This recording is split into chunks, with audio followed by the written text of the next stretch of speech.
3 വിദ്യാർത്ഥികൾ കഞ്ചാവ് മിഠായിയുമായി എക്സൈസിൻ്റെ പിടിയിലായി.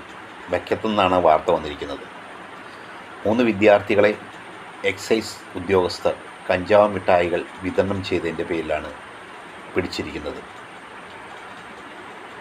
ഈ കുട്ടികൾ കഞ്ചാവ് മിഠായികൾ വെള്ളത്തിൽ കലക്കിയാണ് ഉപയോഗിച്ചിരുന്നത്, ശീതളപാനീയത്തിൽ കലക്കിയാണ് ഉപയോഗിച്ചിരുന്നത്.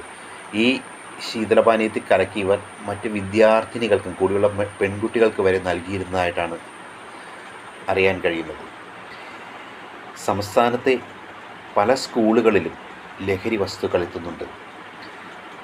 കുറച്ച് മാസങ്ങൾക്ക് മുമ്പ് 3 ടീച്ചേഴ്സിനെ 3 അധ്യാപികമാരെ ലഹരിയുടെ ഉപയോഗവുമായി ബന്ധപ്പെട്ടാണ് സംസ്ഥാനത്ത് അറസ്റ്റ് ചെയ്തത്.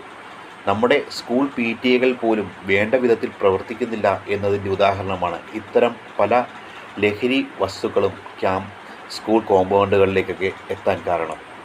അധ്യാപക സംഘടനകളോ അധ്യാപകരോ PTA ഒക്കെ ഈ കാര്യത്തിൽ കാര്യക്ഷമമായി പ്രവർത്തിച്ചില്ലെങ്കിൽ നമ്മുടെ വിദ്യാർത്ഥികളുടെ ഭാവി തന്നെ അവതാളത്തിലാകും. പല സ്ഥലത്തും വിദ്യാർത്ഥികളെ വേട്ടയാടാൻ ലഹരി മാഫിയകൾ കാത്തു നിൽക്കുന്നു. ഈ ഓപ്പറേഷൻ തുഫാനൊന്നും വന്നില്ലായിരുന്നെങ്കിൽ കേരളത്തിലെ പല സ്ഥലങ്ങളിലും ഇതിനേക്കാൾ മാരകമായി ലഹരി കുട്ടികളിലെത്തുന്ന ഒരു സാഹചര്യം ഉണ്ടാകുമായിരുന്നു. ഈ ഓപ്പറേഷൻ തുഫാനൊക്കെ വന്നതോടുകൂടിയാണ് പലതും ഇങ്ങനെയുള്ള സാഹചര്യങ്ങൾ കണ്ടെത്താൻ പോലും പോലീസിന് സാധിക്കുന്നത്. കുട്ടികളിൽ ലഹരിയുടെ ഉപയോഗം കൂടുന്നതും കുട്ടികളിൽ ലഹരി വസ്തുക്കൾ എത്തുന്നതും ശ്രദ്ധിക്കാൻ പല അധ്യാപകർക്കും നേരമില്ല. ക്ലാസ്സിൽ വിദ്യാർത്ഥി വരുന്നുണ്ടോ വരുന്നില്ലേ എന്ന് പോലും ശ്രദ്ധിക്കാൻ അവർക്ക് നേരമില്ല. ഇന്നത്തെ അധ്യാപകർ കുട്ടികൾക്ക് മാതൃകയല്ല. അവർക്ക് എങ്ങനെയെങ്കിലും തങ്ങളുടെ പോഷൻ തീർക്കുക, അല്ലെങ്കിൽ തങ്ങൾക്ക് എങ്ങനെയെങ്കിലും പൈസ ഉണ്ടാക്കുക, അതിന് വിദ്യാർത്ഥികളെ വരെ കരുവാക്കാൻ അവർ മടിക്കുകയില്ല.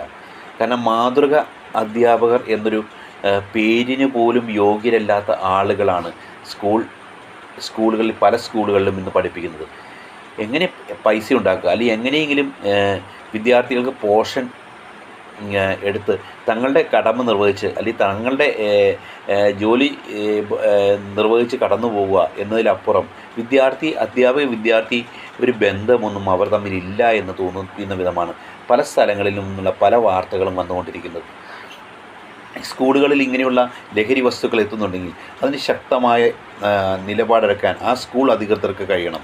അങ്ങനെയുള്ള സ്കൂളുകൾ അധ്യാപകരും PTA തമ്മിൽ ഒരു നല്ലൊരു പ്രവർത്തനം അവിടെ ഉണ്ടാകണം. ഇല്ലെങ്കിൽ പല കുട്ടികളും ഇതുപോലുള്ള ലഹരിയുടെ അടിമകളായി മാറും. ഇപ്പോൾ ഈ വാർത്തകളൊക്കെ വരുമ്പോൾ, നമ്മൾ ഈ വാർത്തകളൊക്കെ വായിക്കുമ്പോൾ നമുക്ക് തോന്നിപ്പോകുന്നത് നമ്മുടെ കേരളം തന്നെയാണോ ഇതെന്നാണ്. കാരണം ഇങ്ങനെയൊന്നും ആയിരുന്നില്ല നമ്മുടെ കേരളം. അത് എങ്ങനെയായി എന്നതിന്